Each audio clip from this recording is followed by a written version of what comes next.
What is the most bonkers thing that happened to you or your work and your employer still expected you to continue your workday? Right after Hurricane Sandy, the bank I worked for had no power for days, so obviously we couldn't do any banking. Rather than just close, my manager insisted that the entire staff show up for shifts as usual, just so we could sit in our normal seats in our uniforms and winter jackets, to tell any customers who wandered in that we didn't have power and couldn't help them with anything at all. Just about every single person asked us some variation of, "Then what the hell are you doing here?" It sucked. Story 2. I was working at a pet store and was used to being bitten by the pets we sold: hamsters, ferrets, birds. No big deal. This day, however, as I was helping a woman who had brought her dog in, it attacked me. Luckily, it was a small-ish, medium-sized dog, so it didn't get my face, but I had big holes all up and down one arm. The lady never said sorry, and my manager told me to go to the back, get cleaned up, and come back out and ring on the resistor. So I did, with big blood splatters all over my yellow uniform shirt. Story 3. Hurricane Katrina was going to make landfall that day, and the owner of the restaurant I was managing at the time got super pissed when I said I wasn't coming in. He wouldn't accept that and kept bargaining with me. "Okay, you can go in for 4 hours and I can get other manager to come relieve you." No, he was like, "Well, go hide your keys then, so we can have someone else pick them up." Absolutely. After the storm hit and devastated New Orleans, the owner was calling me because they needed people to open the restaurant. The roof had blown off of my house, and I was asking him where was I going to live while I worked for him. He said to just get a hotel, as if he was paying me enough to afford such a thing. I also think hotels were pretty well full, not sure. Story 4. College professor, not a boss. In college, we had our final semester presentations that counted for 60% of our grade. I was on blood thinners at the time, and the night before my presentation, I had an accident in the home, and I hit my head. 12 hours later, it was still hurt. First thing I did in the morning was email my professor with an explanation and a time-stamped photo of blood. I asked if I could present the following day instead, and said that was not possible without a doctor's note. I had to go to the doctor, pay a $32 copay, just so the teacher could write on a note, "Philip's head will not stop bleeding because of medication he is on. I can't believe I had to write you this note." Story 5. I told my employer I was moving across country and that my last day was in 2 weeks. The day came and they called me as I was on the road, asking if I was going to come in. Story 6. Someone spilled or poured out a bottle of deer attractant on the floor under the shelves in the sporting goods section of Walmart. Stank of deer piss for, well, actually, it probably still does. They never cleaned it, and we had ammo to sell. Story 7. The power went out at 8 a.m., but we weren't allowed to go home. We sat around doing nothing for nearly 8 hours, just in case the power came on. Then our boss said if it didn't come on by 4 p.m., we could go home, and the work schedule would be pushed ahead a full day. Power came on at 3:50 p.m., and we had to do our full workload. Story 8. Worked for a small graphic design company fresh out of school. They used cracked software, didn't really pay anyone, and were generally shady, but I didn't really think anything of it until the FBI showed up. Apparently, they also didn't pay their taxes, and so my boss was taken away in handcuffs and the office was closed, or so I thought. Our boss called our creative director from jail and told us to work from this seedy motel room he set up to finish up the assignment, or else we wouldn't get paid. Nobody showed, apparently, as we all decided now would be a good time to look for new opportunities. Story 9. Worked as a cashier at a public swimming pool. Some guy robbed us and took more than $1,000 from my register. Note, we were responsible for the money in the register, so while the police sort things out with management and insurance, they expected me to go to the bank, get 1,000 euros as changing money, and come back to work and end my shift. I quit on spot. Story 10. Snowstorm dumped like 6 inches of snow the day before and then rained, creating a sheet of ice on the roads. People were literally abandoning their vehicles on the sides of the highway because the driving conditions got so treacherous it was safer to walk. I had just recently gotten an all-wheel drive SUV and was expected to come in that next day, while my coworker, who had a 2-wheel drive sedan, was allowed to stay at home until the ice melted. I tried explaining that odd does not automatically mean safe to operate on icy roads. I didn't even have chains yet at the time, but that went over like a lead balloon. Story 11. Automotive painting. Been complaining about my mask parts needing replacing for a few weeks. Finally, my mask broke and I refused to paint because toxic fumes were coming into my mask. Being the only automotive painter, work came to a halt. I was told to get in there and paint or else. I pointed at the security camera and asked him to say that again, but a little louder. He fired 2 people that day, but I wasn't one of them. Story 12. I was working at a hotel on the bar and as a waitress. One day, a couple of hours before my shift, I started feeling really sick. I have stomach issues, but knew it was different. I called and said I was not feeling great. They insisted I come in. My mom had to drive me in because I felt too sick to drive. I worked an hour, got to the point of I'm definitely throwing up, and told them I had to go, else I was going to throw up on the customers. They told me that they weren't happy and they better see me tomorrow. I had norovirus, which comes on really quickly, and emailed the next day saying this and that I wouldn't be coming in till 48 hours has passed. They were generally nasty people to work for. Cliquey, rude, stole tips, demanding, and unreasonable. When I told them about a holiday I'd had booked since before they employed me, they asked for my flight number so they could put me on shift 4 hours after it landed, then got pissed when I was late because my plane got delayed. Story 13. Working in McDonald's, I was supposed to do the overnight shift, but I was sick. Couldn't get out of bed and throwing up sick. Called that day, hours in advance, to say I couldn't make it in. I had been working there quite a few years, so they knew I was competent and would never call in unless necessary. I got written up because they needed me in, because the ducking hygiene inspector was coming in the morning. I couldn't believe it. I quit, not long after. To clarify, I would have still been there when he arrived, looking deathly ill and potentially throwing up most of my shift whilst preparing food for customers. Part of me wished I had so I could tell him I was forced to work despite my condition, but that wouldn't have been fair on the customers. Story 14. When it was hours before Hurricane Harvey was going to make landfall, and they were still tentative about releasing us from work so that we would have time to go and board up our homes, stock up on supplies, or evacuate if needed, we were blessed by being allowed to leave 1 hour early. Sarcasm was meant on that last sentence. Story 15 was a welder in a factory. 5 minutes after I got back from lunch, a nice bit of slag somehow made it under my glove and burnt my wrist. I quickly dropped the welding gun, trying to get the glove off to get the burning metal off. I tried to grab the gun with my other hand so it wouldn't clatter to the floor and possibly break, but I missed the handle and instead grabbed the hose a little under. The tip of the welding gun swung down and the hot wire hit my leg. I pulled it out and gimped to my lead, explaining what happened and if I could go treat the wound. The response? You're behind. You'd better hit your number. I didn't get even a bandage. It wasn't recorded and I still had 6 hours to go. Wasn't the worst pain I've endured, but would not recommend. But now I've got matching scars on my wrist and my leg. Story 16. Worked as a busboy for a now closed restaurant. I came in for my shift one time when they had roofers working on the roof. The section of roof they worked on was all terracotta roof tile and they needed to remove it all to replace it. The upper management decided it was a great idea to have this work done during the lunch hours, and were open for those hours. Little did they all know is there were cracks on the ceiling inside, and while the removal was happening, the terracotta tile dust was raining inside all over the guests and their food. Management still tried to continue restaurant service as usual, but the guests were having none of it and just walked out. I come to an empty restaurant littered with tile dust, and we were expected to clean it up before dinner started. It took at least a month for my lungs to clean out that crap because I was not provided any respiratory gear to clean up that mess. The restaurant in question was Charlie's Crab Palm Beach,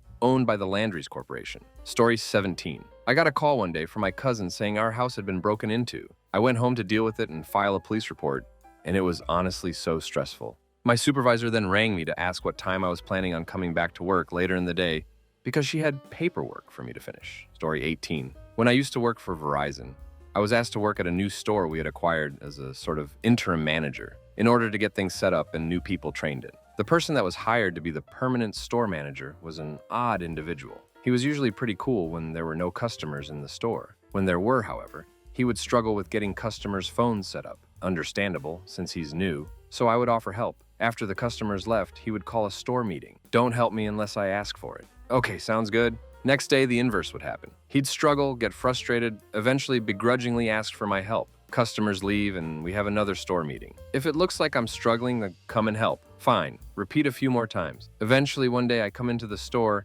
and he starts laying into me about how I act like I own the place and better than everyone else, and how I intimidate the other employees, which was hilarious. We got into a shouting match, first and only time I've ever done this with someone that wasn't my younger brother, and it got to the point that my choices were either I decide to disengage and leave the store, or it's going to escalate into fisticuffs. I left and went to the gas station across the street to call my boss. I explained what happened and that I wasn't going back in there, at least not that day. He gave me a spiel about how disappointed he was, but begrudgingly accepted. The guy would be fired a couple weeks later for not being a good fit.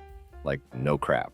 Story 19. I was working in the kitchen at a resort in the Rockies last summer. We had a pretty high grizzly population in the area. So when tourists came to stay at the resort, we had bear spray that they could borrow if they wanted to walk the trails around the resort. There was a new guy who worked at the front desk who was asked to show a couple of guests how to use the spray in case they needed to, so he slid the lock off and accidentally sprayed a big cloud of mace. And basically everyone who was eating, working in the restaurant got hit with it because the wind blew it inside. It wasn't so bad in the kitchen, but one of the waitresses got it pretty bad and they asked her if she could finish her shift and continued service as if nothing happened. Story 20. I had just started working as an assistant at a daycare, and the teacher in charge of the room got a call saying that her daughter got into a car accident. She immediately left and the boss put me in charge of the whole classroom for the day, or was supposed to at least. The teacher stayed with her daughter through her recovery and then took her vacation time, so I was left in charge for nearly 2 months. Worst part was that I still got paid as an assistant. Story 21.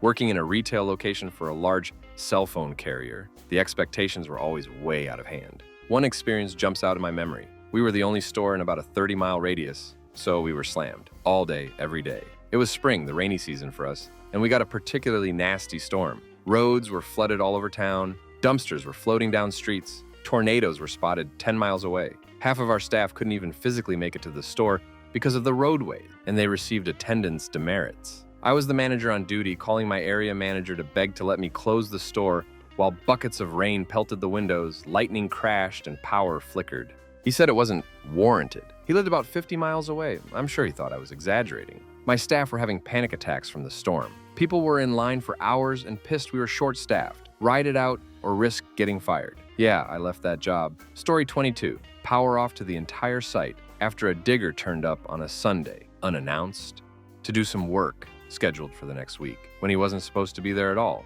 and ended up cutting through not one but every power and internet cable coming into the site. We later pulled the CCTV, but obviously that cuts out at a certain point. He dug, hit an earthing cable, duct taped it, pulled it up, dug more, hit a large green, very tough tube that contained our internet uplink fiber, bent it clean in half while pulling it 6 feet out of the ground while the ends were still in the ground, pinching the fiber. Oh, mean feat in itself. It took us hours to cut the tubing open, even with a circular saw, to see if the internal fiber was still intact. Somehow it was. Put that to one side, carried on digging, hit a power cable, duct taped it back up and buried it, then hit the main incoming 3-phase, 400 kilovolts incoming mains to the entire site, at which point the cameras all go off. I'm the it guy. Obviously everything, and I mean everything, goes down. 3 phases shorted to each other means 400 V plus hits everything nearby, destroying access control equipment, blowing up a blade server backplane.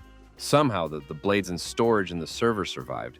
They make IBM kit tough even today, and all kinds of miscellaneous damage in each and every building on site. I'm called. I turn up to site. There is no power.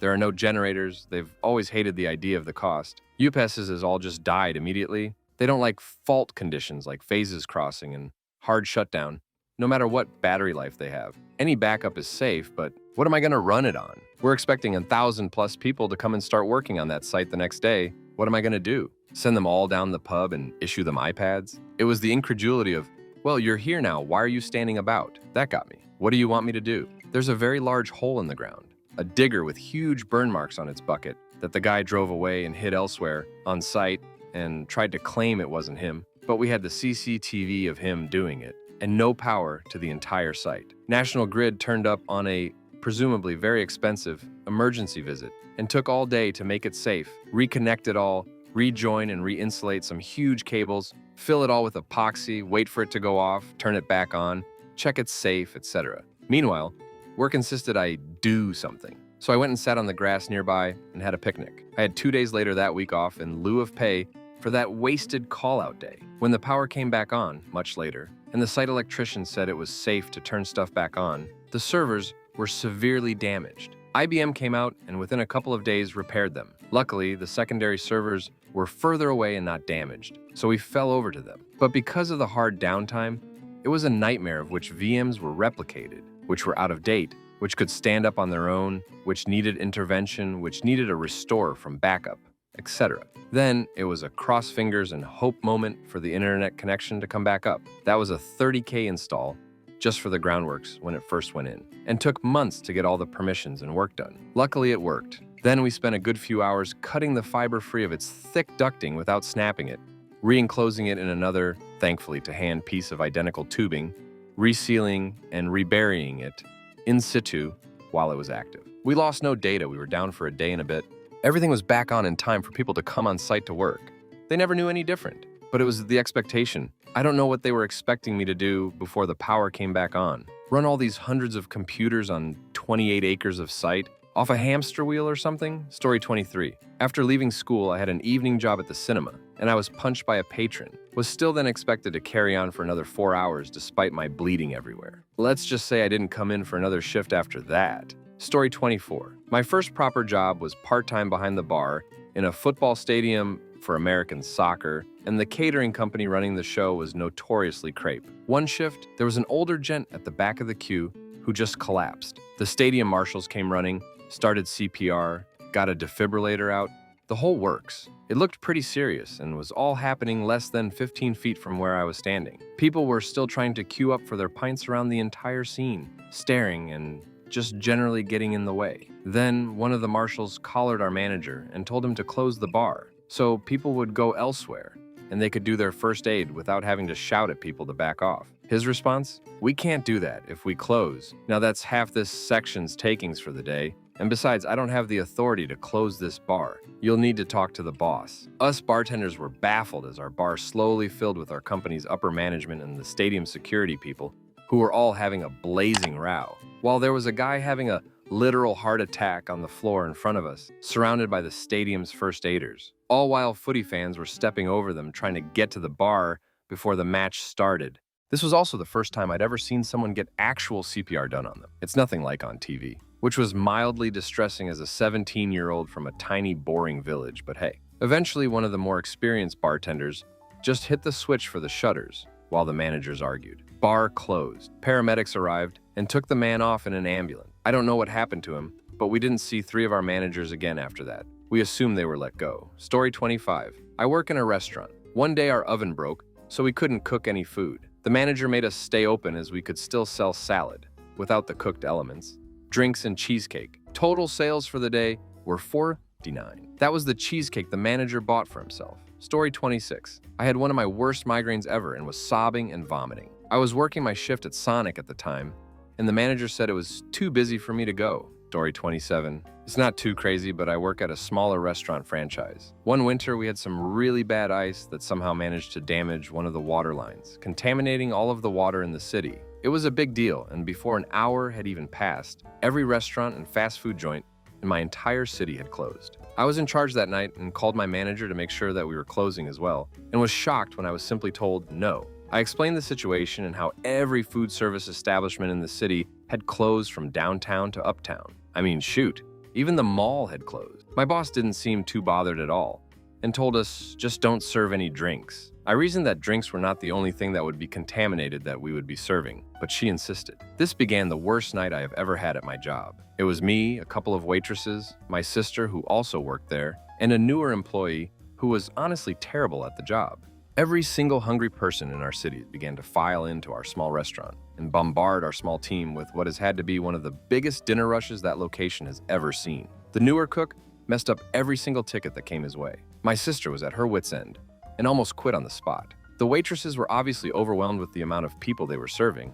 and once we reached full capacity, instead of going somewhere else, the people who couldn't be seated formed a line that stretched from our register to halfway through the parking lot just getting food to go. I was struggling morally with serving food, even though I knew it might not have been safe, but was too afraid I would lose my job and suffered through it with my team. At least we weren't serving drink, right? Wrong. While my sister and I were busy fixing the new cook's mistakes and cooking the ever-growing mountain of food, one of our waitresses kept being asked for drinks. She, in turn, would tell them no and that the water was contaminated. That was working fine until she told a particularly thirsty family no, and they decided that they gave less craps than my boss about contamination and said they still want drinks. Our waitress, instead of asking me what she should do, just happily obliged and served the whole table drinks. The rest of the restaurant, upon seeing this, insisted on drinks as well. The giant line followed suit. It wasn't until we had a break in tickets that I realized our waitress had served contaminated soda and tea to hundreds of people. As soon as the rush died down and only a handful of tables remained,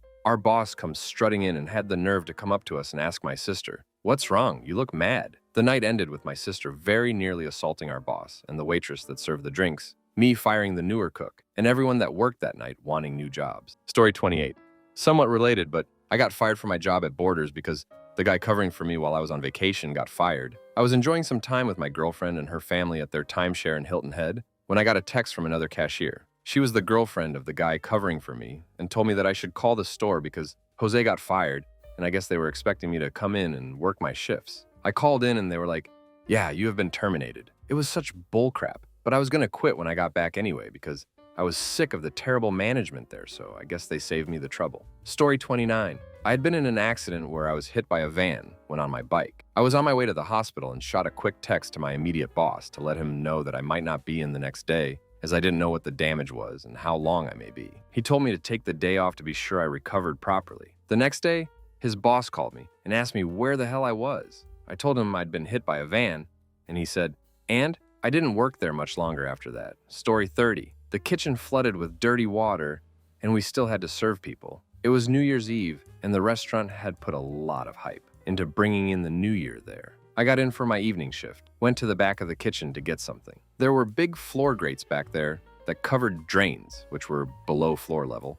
The grates were there so you didn't fall in, and I noticed that there was some standing water in the drain. It wasn't at floor level though, and sometimes stuff got stuck and blocked the drains, so I shrugged it off and went along with my day. Go back an hour later and the water had risen up to the bottom of the grate. This was mildly concerning, and also the water smelled, so I told a sous chef. We tried to unclog it and nothing. There wasn't anything blocking the drain, and it kept rising. Fortunately, the back of the kitchen wasn't the main working area, because soon the water back there was ankle deep and slowly seeping forward. It was discovered that any water going into a drain made the water level rise, so there was a blanket ban on draining water, which helped but didn't stop it. Somebody tried to call the city to shut off the water, but because of our location, that would mean shutting off water to pretty much the whole city. Eventually, we ended up with a prep guy, 3 busboys, and a dishwasher using buckets to scoop water into big rolly trash cans, then wheel it outside and dump it, rinse and repeat. In the middle of it all, the sous chef was sitting on a bucket, yelling words in a language that he didn't speak. I never thought I'd see a man break, but that night, that man broke, and they wouldn't close the damn restaurant because of all the publicity they'd put into that night. It wasn't even busy, not close. I had half a mind to run out onto the floor and yell at clients that the kitchen was flooding with backed up sewage water. Ended up staying until 4 a.m. just to try and get some semblance of order back, and was too tired to do anything after. We were closed the following 2 days anyway, as New Year's Day and the 2nd of January are holidays here. January 3rd, I'm scheduled to work, and I get a call from my sous chef. I can barely hear him over loud whooshing and yelling, but he tells me not to come in, as water damage had collapsed the ceiling. They ended up having to close for a month to do repairs to the ceiling and floor, multi-level restaurant. Also because they were tossing buckets of water outside in below freezing temperatures, it iced the entire street, and they got a huge fine from the city. So yeah, the great New Year's Eve kitchen flood for me. Story 31. Was an exterminator for a while, and one of the places I did preventative treatments, spraying and treating before there was a problem, was an old seedy motel. I used to go to the office and tell them I was there and walk to each room, maybe 20, 25 rooms. Long story short, found a dead guy.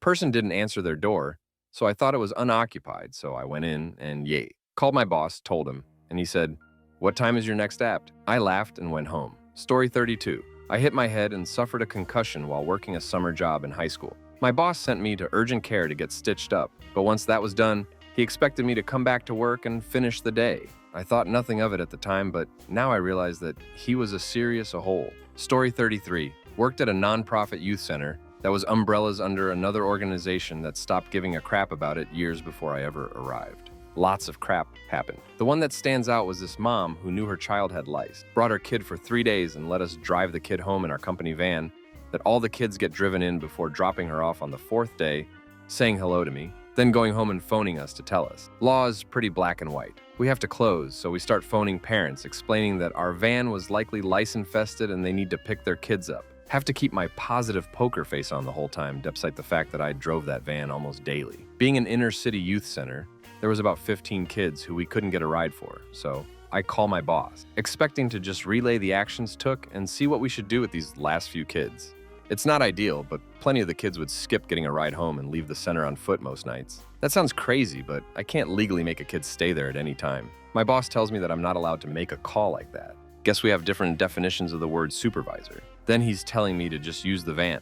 I tell him there's not a chance I'm doing anything in that van until it's been deleased. We argue, and he tells me to just split them up among staff vehicles and hangs up. If you work with kids in any way, you know that your personal vehicle is off limits. Just eliminate the chance of anyone having anything to accuse you of. Luckily, our company records all in-house phone calls. It's weird, but if people suspect us of anything ever, we have everything we do recorded, just how it is. Wrote up my incident report and called his boss and told him to listen to the last call and read my incident report on Monday. I was the interim manager by Tuesday. That night I had to go to the main office and argue with a ducking secretary that, no, me and my 3 staff members can't make 2 lice kits work for 4 people when she has a cabinet ducking full of them. Whole thing was the beginning of the end of that career. Story 34. They flew me to another country for a business conference and were nice enough to book me a nice 5 a.m. ticket home. This afforded me 0 sleep since the happy hours raged late into the night and the airport was an hour train ride away. I arrived home at 2 p.m., running on 4 hours of sleep in the past 72 hours.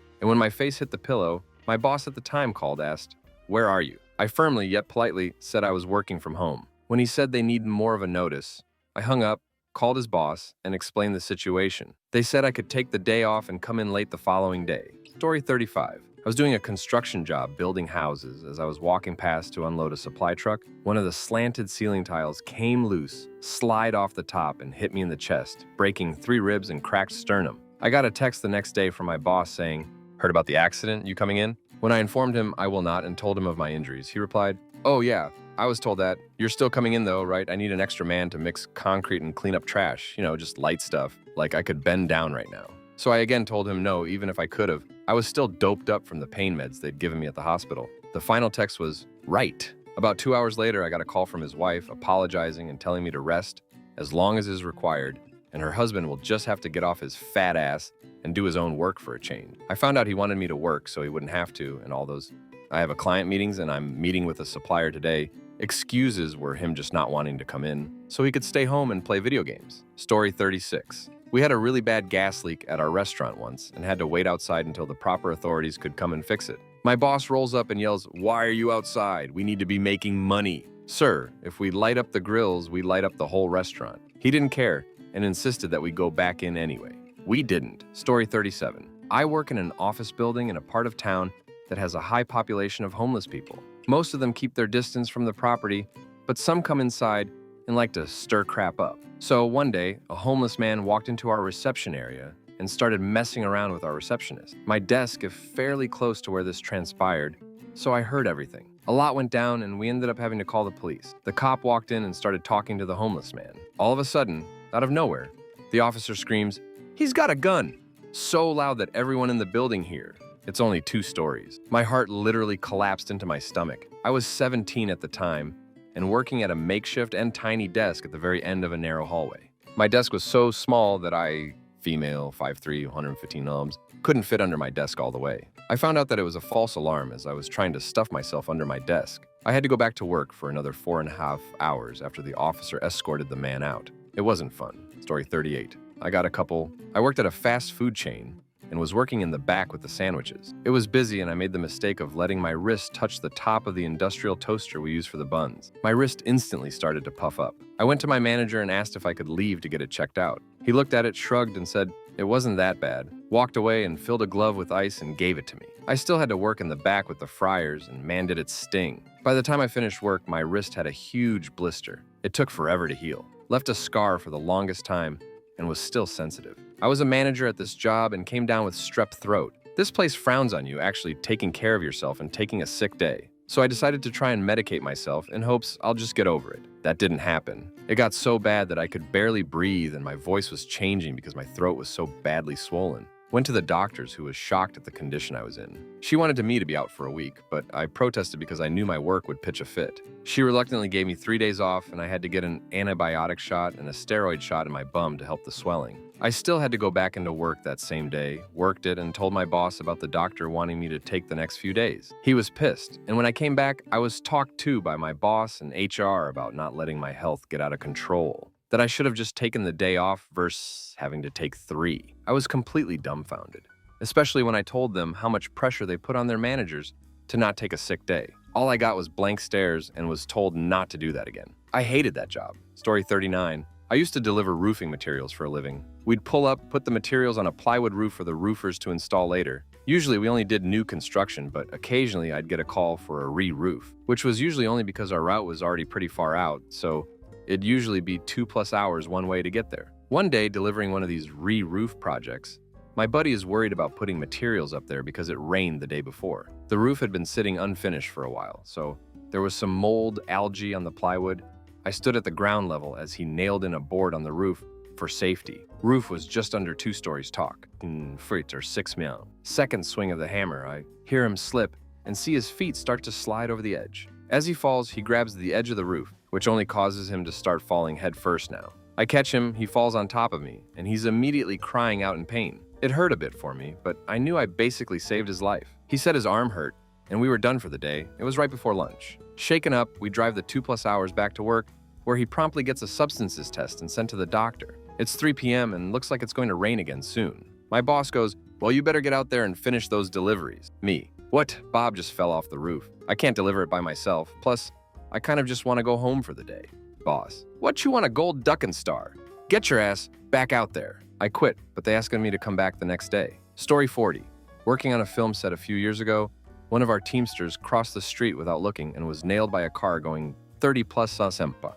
I was talking to someone outside set and saw the whole thing happen. The guy went end over end, probably from 15 to 20 feet in the air, and landed hard on his mangled legs and luckily not his head. Everything had to stop for an hour or so while our medic worked on him, and we waited for an ambulance. No sooner than the ambulance pulled away, the producers are yelling at everyone to get back to work. The Teamster lived but broke both femurs, and most of the crew was pretty shell-shocked by the incident. It was especially demoralizing when we found out the only reason he crossed the street at all was to get a cup of ice for the very demanding star. Story 41. Just a few weeks ago, a toilet on the floor above our 3 offices, branch of a law firm, got stopped up, then unclogged and flooded our offices with crap. It affected the 2 lawyers, not me, legal assistant. Their desks and papers were soaked, carpet soaked, files soaked. HQ brought us some fans to dry the carpet. The office smelled like a huge BM. We still had clients coming in. No one was ever sent out to clean or remediate anything hazardous. Mold crap. Our office is cleaned every 2 weeks, and the cleaners didn't come last Friday, which would have been 2 weeks since the leak. Story 42.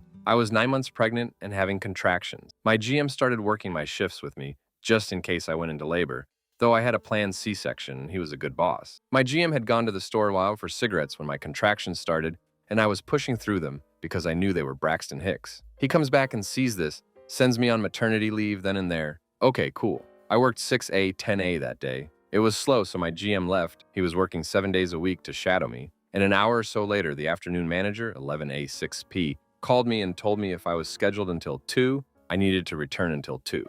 I said, "I'm on maternity leave," and she said, "It doesn't say so here, so you need to come in." And I said, "Call GM," and hung up. Story 43, panic asthma attack. Paramedics were called. I was hooked up to blood pressure monitors and given albuterol via mask in the warehouse of my work. Blood oxygen level was near 80%. I refused to go with them to the hospital. I live in the US. I'm not about to step foot into an ambulance if I'm still conscious. They even asked my boss to leave the warehouse, thinking I was refusing because of being worried about work reprimands. So they left, but encouraged me to go to the hospital if it happened again that day. But because I didn't go to the hospital, my boss told me to take my 15-minute break to collect myself, and then I had to finish the last 3.5 hours of work as word got around that the ambulance parked out front was because of me. Good old retail jobs. Story 44. Not my boss, but my bio teacher. I was a high school freshman in NYC in 2005, 14 LF at the time. That December, the MTA went on strike for 3 days, shutting down public transportation nation.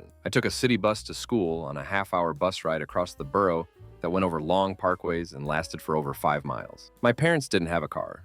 We couldn't afford cabs, and that meant the only way I could get to school was if I walked. But since I was still just a 14-year-old girl, my parents weren't going to let me walk across the Bronx over dimly lit parkways by myself for 5 miles before the damn sun came up just to get to school. They kept me home for the 3 days of the strike. The strike ends, and I get back to school. My bio teacher proceeds to chastise me in front of my whole class for missing 3 days of school. Yeah, sorry. I'm not getting kidnapped or hit by a car just so you can do a bad job teaching us about cell structures. Story 45. Not an employer, but as 11 September was unfolding, my high school teacher turned off the TV and told us, "There are more important things than what's on TV, like trigonometry." Story 46. We had temporary offices in an old college dorm that had been declared unfit for students, because it had no air conditioning, and there was no airflow in the place, even with the windows open, plus my window was directly over the air vent for the college dining hall, so I couldn't open it anyway. We were supposed to be out by the summer. Of course that didn't happen. When summer came around, the temps in the office were 85 to 90 degrees with about 100% humidity and dead air. How bad was it?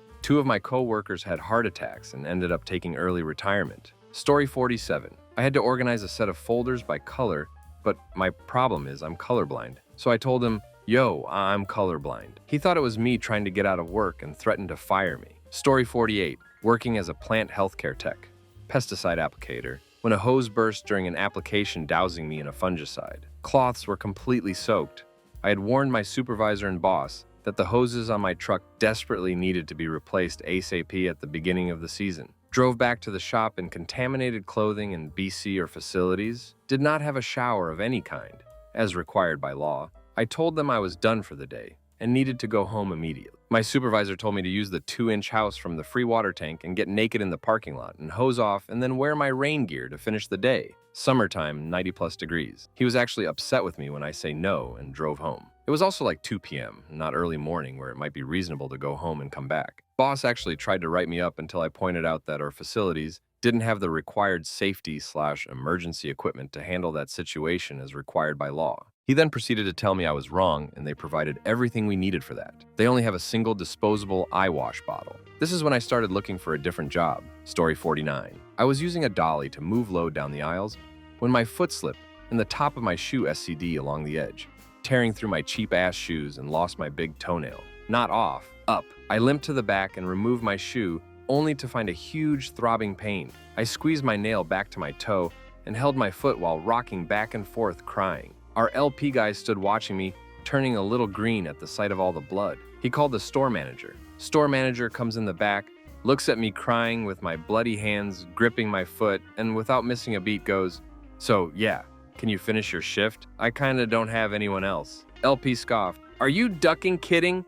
She's gotta go to the hospital, man." Fortunately, the store manager didn't make an effort to argue, and I cashed out a few sick days to stay home and recover. I ended up losing the nail, but only after keeping it thoroughly cleaned and bandaged tightly. It came off when my new nail grew in. Apparently, you shouldn't remove a damaged nail to protect yourself from infection. Not sure if anyone cares to know that, but you never know. Story 50. I worked for a pizza chain years ago while I was at university. One afternoon, I was prepping ingredients for that night and managed to lose the tip of one of my fingers off. I was working alone, so I had to call my GF to come and drive me to air. On the way, I called my manager to let them know what had happened, and the first thing they asked was, "Can you still come in and work tonight?" Story 51. Our pizza restaurant ended up being ground zero for a local hepatitis A outbreak due to our assistant manager basically being patient zero. I was in EMT school at the time, so everyone kept coming to me with their medical questions, thinking I knew the answer.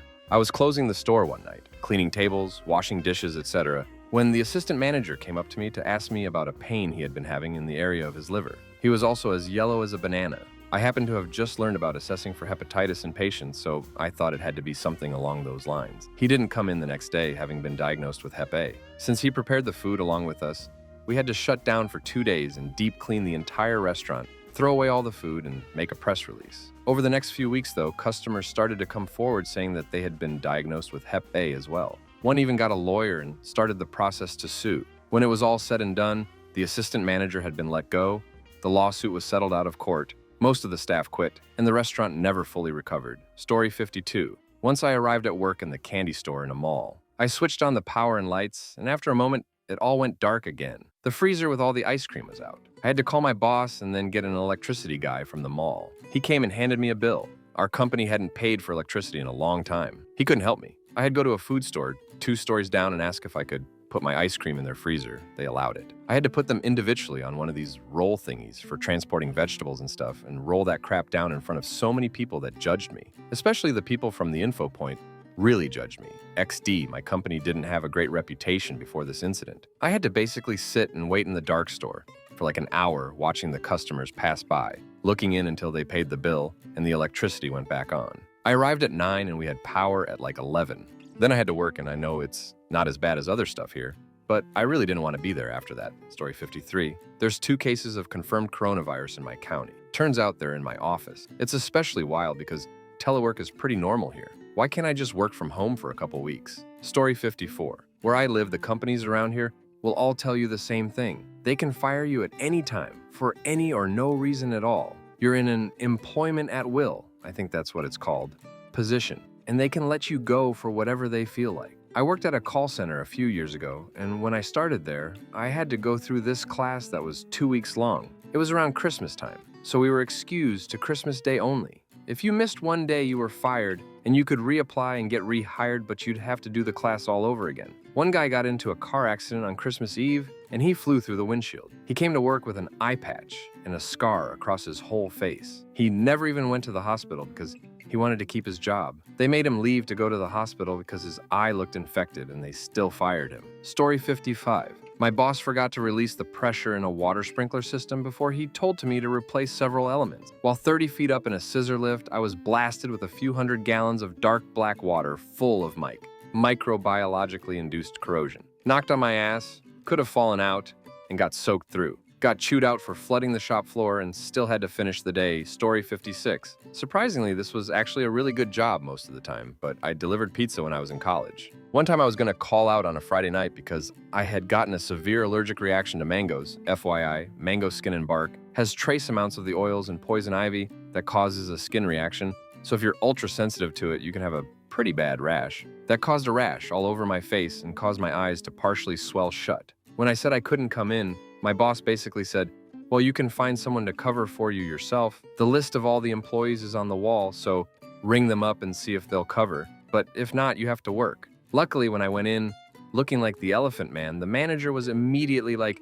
yeah, okay, you obviously can't serve people food looking like that. The other instance was during a snowstorm. I got in a car accident on the way home from school, and my car was literally totaled. I called and said exactly this. And they said that if there was any way that I could make it in, they needed me because they expected it to be busy. I delivered the pizza with my own car, so. Story 57. I was working in commercial demolition at the time. We were completely gutting the electrical, plumbing, ductwork, etc. The building was over 100 years old and had been abandoned for about 20-ish years. It had been renovated many times to accommodate changing needs and regulations over the years. Our boss told us the plumbing lines had been flushed prior to the water being shut off. They had not been. I was on a scissor lift with my brother cutting down some PVC when the end of a piece fell out from its ceiling anchor with the open end facing us. Before we knew it or could react, we were covered in urine and feces that had been sitting for over 20 years. Still had to finish out the day BC.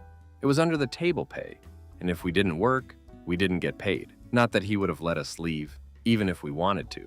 During my time working for him, I also was electrocuted twice and stood over an 80-foot pit called The Chute that we used to dump trash like drywall and concrete down without a safety harness. It was basically a vertical shaft we had cut into every floor from the top of the building to the bottom with a removable dumpster on the ground level. Story 58. Did dog walking for someone once. During the 2017 snowstorm that hit Atlanta, with almost 10 inches of snow on the ground, my clients still wanted me to come walk their dogs the day after it snowed. Only the main roads had cleared, and there were lots of ice patches in mine and their neighborhood. Trees were down, my power was out, and I had no heat. So even if it were safe to drive, the last thing I'd want to do is walk two energetic golden retrievers in the snow. I was told that I could drive on the snow because I had an SUV, was driving my mom's Suburban at the time. So I ended up going, and as I was leaving the neighborhood, my car slid and hit the curb, messing up my alignment and giving me a flat tire. I spent almost 2 hours trying to change the tire, because you have to solve a riddle to fix a flat tire on a Suburban,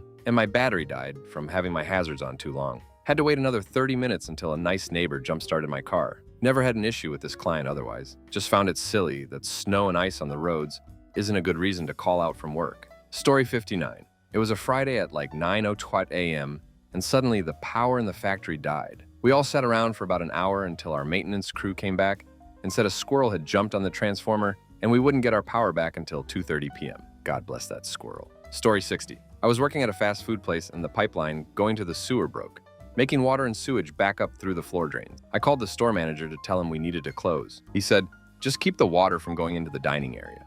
I told him it was already out there, having come up through the drains in the bathrooms. He let us close the doors, but made us keep the drive-through open. So we're standing in sewage making food for people driving through. Story 61. 911. I was managing a small team. We were all shocked and gathered around computers trying to understand what happened. The banana owner called me into his office and told me to tell everyone to get back to work. He said there was nothing we could do and we were wasting time and money. Nope. Story 62. When I was living out of state, I got word that my dad, back home, was dying. So I told the district manager of the restaurant I served at that I needed to take a leave of absence for a few weeks to a month and go home immediately. This was in mid-June. Her immediate response was, "I don't know if I can do that. We're already short-staffed for Father's Day." Story 63. My friend got back from delivery. Jimmy John's, walked into the back and ended up with a gun to her head. Her and everyone else was robbed and locked in the cooler. I came in for my shift, couldn't find anybody until I opened the cooler. Police were called. As we were standing around, some crying. The owners and management refused to come in, but gave direct instructions to the manager on duty at that time. If the police are done, everyone needs to go back to work, and no one can leave early. Everyone there, including that manager, quit immediately. No one cleaned nor cashed out. The manager did none of his work. No one told the owners and managers either.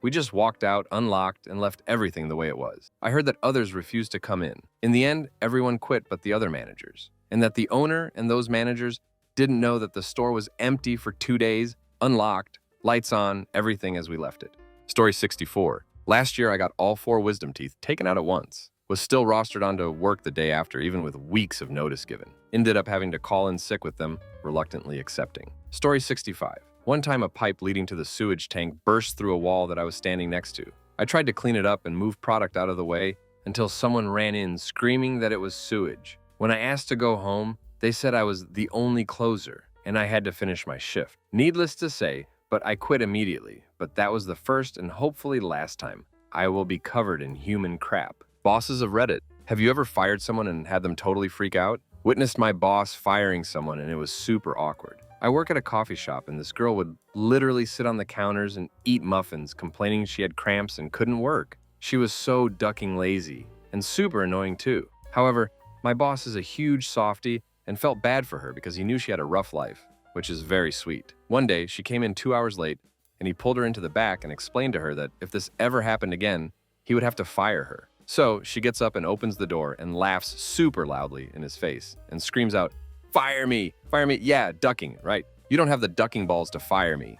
I ducking dare you, you ducking pussy." My boss got up, walked to the doorway where she was now standing and replied, "Get the duck out, you're fired." She honestly looked stunned, actually surprised that he did it. She began to walk through the store and knock crap down until my boss walked over to her calmly and said, No, you walk through the back door and get out of here or I call the cops." We never saw her again after that. Story 2. Oh hell, so many times. The first time I started working at Adult Store. I had only started working there like 2 weeks earlier, but the manager told me I was now his assistant manager and I needed to fire the night shift guy. I got a slight raise, so I figured I pretty much had to do it. I had very little work or life experience. I didn't know how to fire someone, but I did it. I came into work the next morning to fire this guy. I didn't know what to say, so I was like, "Look, dude, I know this sucks, but as you know, I've been made ASM, and my first order of business was to let you go." I barely got the words out before he was screaming at me, calling me names, telling me I didn't have the authority and that he'd been there over a year, and he refused to get out from behind the counter. So I called my manager, but since he was a raging alcoholic, he was still passed out cold at 9 a.m. Meanwhile, the night shift dude called the owner of the business, who sent his son, one of the supervisors. I had the owner and the supervisor screaming at me, one in person, the other on the phone. The supervisor said that I needed to get the manager on the phone, and I better hope he answers, because if he can't fire him, he'd fire me instead. I called, and the manager finally answers. He has a conversation with the supervisor that lasts about 5 minutes or so, while I'm sitting there freaking out about the likely event of getting fired myself. After 5 minutes, the supervisor looks at night shift guy and says, "You're fired, get the duck out." Then he turns to me and says, "Sorry about that. The duckhead manager never actually promoted you. He was just too much of a coward to do his job." 2 weeks later, I was the manager. Story 3. I've never had anyone really freak out. Most people just get really sad. Some beg for another chance. A few have just cried. But the best one, in terms of ease, was a woman I called into my office. She sees me and the HR manager sitting there. Before any of us can say anything, she says, "Am I fired?" I say yes. She walks out of the office, gets her personal belongings from her desk, which consisted of about 4 things, and walks out the door never to be seen again. I wish they all went that way. Story 4. I fired one girl and her father came into my store and freaked out on me. I let him stand there and scream at me for a couple minutes, told him if he wanted to know why I canned his adult daughter, he could ask her, and told him to get out of my store before I escorted him out. He threatened to kick my ass, and I got in his face and asked if he really thought he could beat up someone half his age, who also happened to be a bouncer. He left. Another kid I fired because he was a crafty worker. He had asked for a day off that he was normally scheduled to work. I told him to find someone to cover the shift. He never even asked any of his coworkers or even me to cover it. The day he wanted off rolls around and he doesn't show. I called his cell and he tells me he's 8 hours away and he had told me he wanted it off. I told him to not bother coming back in and he immediately accused me of firing him because he was black. I replied that he was being fired because he was a crafty worker who would spend more time arguing why he shouldn't have to do something.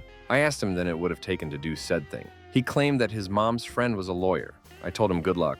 I'd see him in court with my 6 black siblings and hung up on him. He called my boss and gave him the same bullcrap story, so my boss caved and gave him a job at another one of our stores. He got fired after 2 months for being repeatedly late, then finally not showing up for a shift. Story 5. If by freak out you mean pull out a handgun and commit died, then yes. I've fired someone and had them freak out. His branch manager loathed him with the intensity of 1,000 suns. And when she got word that I was coming down to terminate his employment the next day, she couldn't help herself and told everyone in the office. Naturally, word got back to him about 3 seconds later.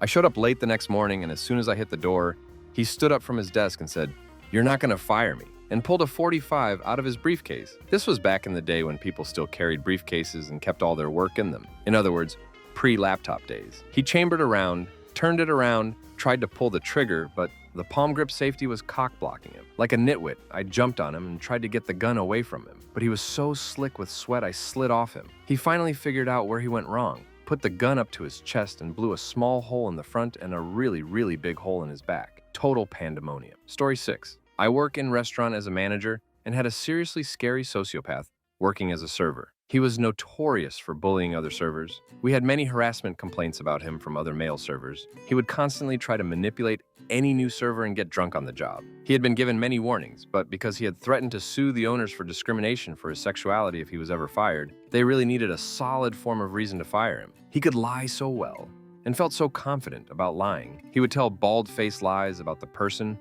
to the person he was lying about and never back down. After months of serious suspicions of him stealing money from the restaurant, one day I finally found a mistake he had made. Apparently, he had somehow gotten my co-manager's login number and used it to remove items off a check after the customer had already paid in cash and left. This would mean he pocketed whatever amount of cash was extra. Not only was my co-manager not working that shift he did this, he was the only server in the restaurant during this transaction. Thanks to the awesome computer, we had a record of the whole thing, except for what exactly he did with the money. I feel I should explain how tabs work. Because of the fact that most people nowadays tip servers with credit card write-ins, the computer at the end of the day will subtract all the tangible cash used to pay tabs from the total amount of credit card tips. Then the restaurant has its own petty cash ready to give out the remaining amount to the servers. So servers are responsible for holding all the cash they get for tabs all day. If you want to rob a restaurant, rob the servers because they hold all the cash. So the owner during the day did all the squaring away of the evidence towards this server and his red-handed stealing, and we devised a plan to confront him about it at the end of the night. We planned to do no accusing and only ask him a series of questions, what would be increasingly harder and harder to explain himself out of. We knew he would try to lie. It was like a scene from a movie. It was so tense. We decided to ask him to have a talk in our basement wine cellar, which looks like a dungeon for the effect. Basically, it went like this. I'm going to call the sociopath server T owner. So, T, we had some trouble understanding one of your checks from this morning. Can you explain it to us? Shows T the check with missing item. T begins spewing out an overly complicated story about why it's missing an item none of us can follow. Owner asks the same question again. T is getting nervous now, turning bright red. First time any of us has seen him start to crack about lying. He again tells an overly complicated story. We pause and look at each other. Owner. Okay, well, T, when we checked on the computer to see what happened, and we found that someone voided this item off the check. The person who voided it was the co-manager, and you and I both know she isn't working today. So can you explain how this happened? I don't know. Must have been a mistake with the computer. I don't know how the computer works. Stoneface expression, owner, T. Saville. Here today has her own manager code, right? She would not need to use co-manager's code. So how could the co-manager, who is not here today, have been used to void this item? T. Well, I don't know how the computer works when it makes errors, so that not my fault. Owner. What's not your fault? T. The void. Now he is sweating, blushing, and his voice is shaking. The owner is not backing down and asks a third time to explain. T. Okay, all right, I voided the item and pocketed the money. Owner. Yes, you took the money. T. Yes, I took it. Now remorseful. And I knew you were going to ask me about it when you brought me down, and when you asked me, oh God, I just lied about it a bunch when you asked me, and I hope I can please talk to you in private to explain, and hope to go on probation and stay and show you that it will never happen again, blah, blah, blah. And he goes on to beg and plead to keep his job. The owner had him go back to the restaurant to leave us alone to figure out what to do. As soon as he left the room, we celebrated as if we had just sent a successful rocket to the moon with high fives and fist pumping. If you're a manager, it is extremely difficult to ever hear a bad employee take any responsibility for their crafty behavior, and to have a legitimate psycho admit to stealing in front of witnesses was solid gold justice. He begged and cried to keep his job, but we kicked him to the curb and celebrated with champagne afterwards. Story 7. I've had the parents of fired employees call me to yell at me and/or try and get their child's job back. And these kids were over the age of 20. I have had this happen several times when firing an employee, and I've even had parents come into the office to chew me out. They fail to realize that being a helicopter parent has resulted in their child having a crafty work ethic. Story 8. Let me count the ways. Worked in a restaurant. Fired one girl for insubordination, profanity towards a customer, and attempting to start a fight with same customer. She slapped me. 3 other female cooks immediately began knocking the crap out of her and threw her out the back door. Customers called the police because they thought someone was getting murdered on the line. Hired as an executive chef at upscale sports bar. After current chef no call, no-showed for 3 days. My first day on the job, the former chef finally appeared like nothing had happened. I informed him he no longer had a position. He began trashing the office, wrecking the computers, credit machines, everything not nailed down. I stepped out, called the police, and had to eventually tackle the guy when he went for a knife. Multiple occasions after terminating servers, the former servers would have a tantrum walking through the restaurant. One in particular ripped the tablecloth with family's meals onto the floor while screaming obscenities. I've had my tires slashed, threatening mail and emails, and numerous threats of bodily harm. Fun time, fun time. Story 9. My boyfriend had a guy fired at his job a few months ago. He doesn't technically have the ability to fire anyone, but he makes the recommendation to his boss, and then the person is gone. His boss would always default on his recommendation as he's the person in direct supervision of them. The guy apparently kept coming to work drunk off his ass. My boyfriend tried to let it slide, and the first few times made comments like starting the weekend a little early, but then it got to the point where it was happening more regularly, and he flat out told him that he had to stop drinking on the job, or he was going to get fired. The guy was drunk again a few weeks later, so he was fired. This guy, drunk off his ass, started screaming about how it wasn't fair that he was being fired for being drunk because my boyfriend does substances all the time and is clearly always high, and that he should be the one getting fired and a whole bunch of crap. My boyfriend does none of that and offered right away to go take a substances test, to which his boss responded that it wasn't necessary because the guy getting fired was obviously just pissed off. Then he started to threaten my boyfriend's life. He did know where we live. My boyfriend walks to work most days, and they had been friendly before he started coming in drunk all the time, so it had come up in conversation. He told my boyfriend that he'd be waiting outside for him one day and that he would regret having him fired. He also knew which car was my boyfriend, it's parked right outside our window, and threatened to damage that. The guy was an ex-con who had gone to jail on assault and substances charges and had mentioned having previous connections to shady people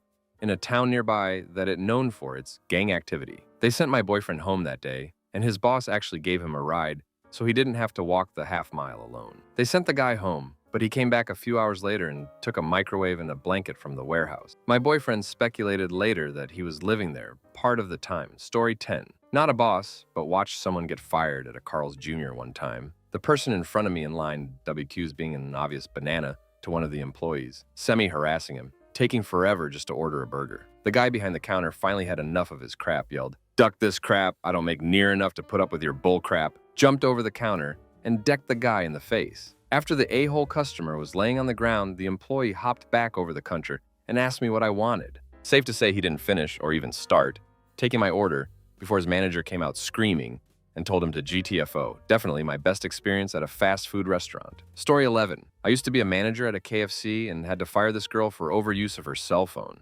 Got so bad I would take it from her at the start of shift. She would talk on it in front of customers, text constantly, and never follow through with her duties. I started taking her phone at the start of shift, but I never really checked her phone. Turns out she got another and gave me her old one with no service. Caught her texting under the register one day, told her to leave. She freaked out and shouted and screamed at me, said she needed the job, wanted another chance, etc. But I had already given her a bunch of chances. She ended up throwing stuff all the way out the door, dumped a whole tray of chicken on the floor, knocked over plate stacks, etc. Story 12. I have a good story about getting fired. Nobody freaked out, but I feel like this belongs in this thread somehow.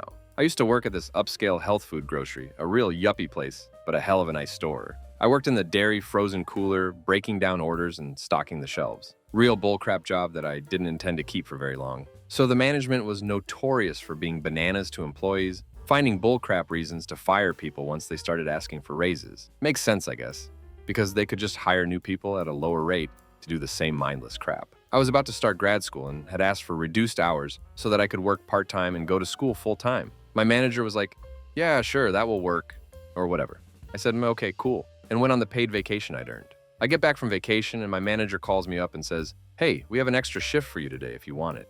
Thought you might want to pick up some extra money after vacation. I said, sure, I'll work it, and headed in. However, when I got there, manager says we have to go up to the HR lady's office. That's when I know I'm getting fired, so I'm like, okay, let's do this. We go up there and my manager starts telling me that it isn't working out, that I can't have reduced hours, that they are letting me go, etc. I say something along the lines of, that's fine. We all know I didn't want this job for much longer anyway. However, this isn't the way to do things. You don't lie and say you have an extra shift for someone, only to fire them when they show up to work. I have other things to do, and you're wasting my time. At this point, the phony, universally despised Karen of an HR lady starts lecturing me about how I haven't been working hard enough lately, how I don't stay on task enough, and how my attitude isn't professional enough. For stacking ducking yogurt on shelves and hefting boxes in a freezer for chump change, you apparently need to have a really professional attitude. So this is where it gets great, because I hate this Karen, and I know that she has been ducking one of my buddies who also works there. I also know that she used to duck another of my buddies who also works there. These dudes couldn't keep it a secret, so it's kind of this thing that every knows but nobody talks about. So I cut her off mid-sentence and say, excuse me, are you lecturing me about professionalism after you've already fired me? Because I'm not going to listen to it. Staring her dead in the eye, I continue, I could bring up some other things that another person in this office has done that are really unprofessional, but I'm going to take the high road and just head home and apply for unemployment. Is that okay with you? HR lady says, yeah, that's fine. Real quiet. Manager says, sorry, but I have to escort you out. Store policy. I say it's fine, whatever. On the way out, she's crying, apologizing, thanking me for not bringing up the details of the HR lady's indiscretion. I say, don't worry about it, no hard feelings, and head home. I go home and the HR lady calls me that night. She asks if there's anything we should talk about, anything I need to get off my chest. I said, I don't know why you're calling me. I don't work there anymore. You still do. You live your life, I live mine. That's it. I really didn't get why she called. I applied for unemployment, but I know that HR lady is notorious for fighting tooth and nail to prevent people from getting it, so I don't have my hopes up. I was fired after all, even though it was bullcrap. Inexplicably, HR lady never returns the adjudicator's calls, never presents the store's case at all. I get unemployment. I explain the whole situation to my GF, including the intense exchange in HR lady's office where I hinted at her ducking of employees. GF says, you kind of blackmailed her. That's why she didn't fight you on unemployment. I say, I didn't blackmail her. I was just pissed and wanted to shut her up. GF says, yeah, well, she thinks you blackmailed her. And you know what? I agree. Several of my friends have been fired from the same place for equally bullcrap reasons, and she has fought all of them as hard as she can to make sure they don't get unemployment. So I got the unemployment, which really helped out while I was going to grad school. I now have a job that I love, and sometimes see HR lady around town. We just exchange super fake hellos or just look at one another and say nothing. I win. A couple people seem to think it was not legit that I got unemployment in this situation, or that I only got it because the HR person was afraid to fight me. The fact is, I was told that I could move from full-time to part-time. Then I was offered an extra shift, which was really just a ruse to get me in the building to be fired on dubious grounds. I probably would have gotten unemployment anyway, but I'll never know. Story 13. Not the boss, but this one time, my boss had to fire a kid. I was in the other room while they in the boss's office, and the kid yelled, "What? Duck your crap, man," and walked out. As he was walking out, he slapped some clothes off the wall and punched a mannequin. Funny as hell. Story 14. I witnessed this crazy lady I worked with at veterinarian office get fired. It was one of those, you can't fire me because I quit scenarios. Classic. She made a big scene screaming and yelling about how we were nothing without her, while everyone just kind of stared at her with blank expressions. She finally makes her way out to her car, just to reverse it a little bit and put it back in park. I see her speed walking back towards the building. At this time, I was a little nervous about what the hell she was doing. She walked in, not saying a word to anyone, grabbed 2 stools in one of the back rooms, brought them outside and smashed them into pieces right in front of the window. In her defense, I found out later that she bought those stools a while ago for the office. Everyone's reaction to this was the best part. Just watching, looking confused but calm. Then, when it was all over, we all kind of just looked at each other, shrugged, and then went back to work. Story 15. This is gonna be long, but worth it. I had to fire this server at my restaurant because she was just awful. I don't know how else to describe her. Keep in mind that she stayed employed as long as she did, because we were short-staffed. At first, I was annoyed because every time I would train her, try to give her pointers, she would listen as though she were bored out of her skull and knew everything already. I'd ask her if she was paying attention or had any questions, and she'd respond with monosyllables. Then I noticed her blatantly disregarding the rules. When I brought these things to her attention, she would blame me for not telling her the rules in the first place. Bullcrap. The last disagreement we had was 2 weeks into her employment. She was wearing short shorts, and I approached her about it, telling her to go home and change and to never wear those shorts again to work. She blamed me again for not telling her about dress code. When that argument was squashed, because I basically told her that she's either deaf or a liar, she broke down and told me that she's too poor to afford new clothes. She didn't have other pants other than jeans,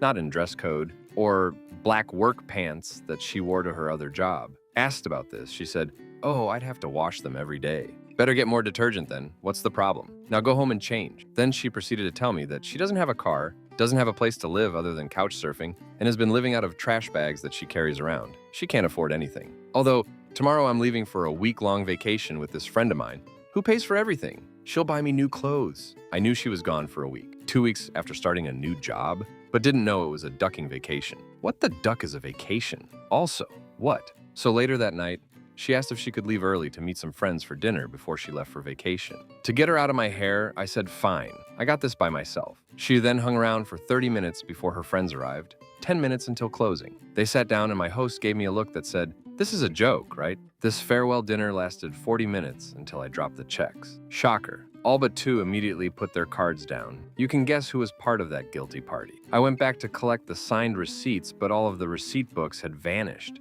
I looked down at my star employee and she was literally sitting on the checks. Her ass was on the checks. I walked away from the table, went straight to the bar, and called my coworker to come witness this and have a drink with me. She came bursting in. She hated this girl, and we sat there drinking until we heard them leave. This was going to be the last straw, but then she texted me that her vacation was running late and she wouldn't be back for another of days. Her vacation was running late. This would make her miss 3 scheduled shifts. I couldn't make this crap up if I tried. My reply was, "You can stay on vacation for just as long as you'd like. You're no longer employed here." This spurred a texting war where she fought with me over the reasons of her termination, how I'm a horrible person and boss for not giving her instruction and then firing her for it, and how the next person I hire will be just like her, deserving a chance to prove excellence. I just laughed the whole time and sent her back tips on how to not be a ducking idiot employee at a restaurant. Story 16.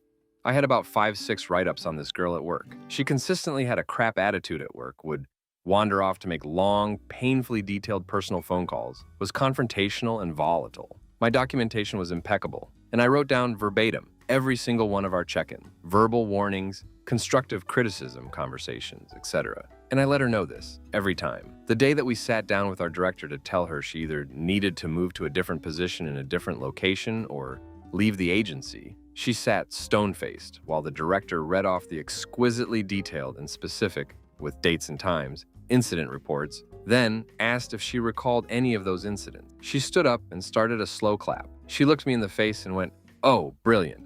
Well played. You got me. How proud of yourself are you? Amazing. Fantastic. Good for you. Good for you. Are you happy with yourself? And this is just great." I sat there and stared at her until she stopped. She sat back down, cleared her throat, and said, "I had no idea this is how you felt about me, Nutella Sandwich. I really wish you had come to me sooner." Started blubbering like a baby about how fragile she is, and in the next sentence, claimed I hadn't been direct enough with her and just needed someone who wouldn't hold my hand and would just man up and tell me what to do. Director looked at her dumbfounded and said, "Well, no one has ever called Nutella Sandwich a handholder before, but if you insist." She then placed her in a location with a high turnover rate and this biggest hard-ass in the agency. She quit soon after marrying one of their staff on a whim. Fun! Also had a woman burst into tears and tell me I was firing her from her entire life. I informed her that if her job was her life, then maybe she should think about taking up some hobbies. Story 17. I was driving a pickup truck with a guy when I fired him, and his response was to jump at me, like the way kids would jump at each other in school in an attempt to make them flinch. 2 for flinching.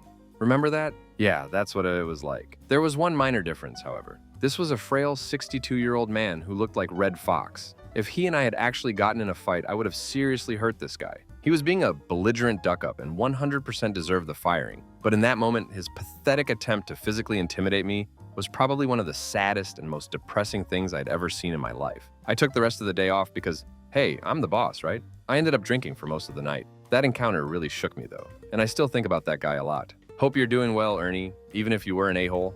And for the sake of honesty, I feel like I should point out that this was not actually his name. Story 18. I didn't do the firing, but I was in the meeting. CEO fired the director of sales, so dude who clearly has anger issues gets up, starts yelling about how he's gonna beat the hell out of CEO if they ever cross paths in public, storms out breaking the office door and the door to the stairwell. For the next month, he would drive back and forth in the parking lot for 10-15 minutes, a few times a day, waiting for CEO to come out. The guy had no problem with me, nor I with him. He was purposely acting a fool, because CEO is a complete idiot, and we'd laugh about it whenever we crossed paths. Of course, he was charged with destruction of property, threatening with bodily harm, etc. Not sure whatever happened to him. Story 19. I worked at a Robinson's May in San Diego for about 4 years after high school. It was a cool job, my manager was really nice, and my coworkers were rather cool as well. One year we hired this guy, let's call him Mike, who was in his mid-20s to work one of our part-time positions. Mike was only there about 15 hours every week and rarely did anything. He never kept the department clean,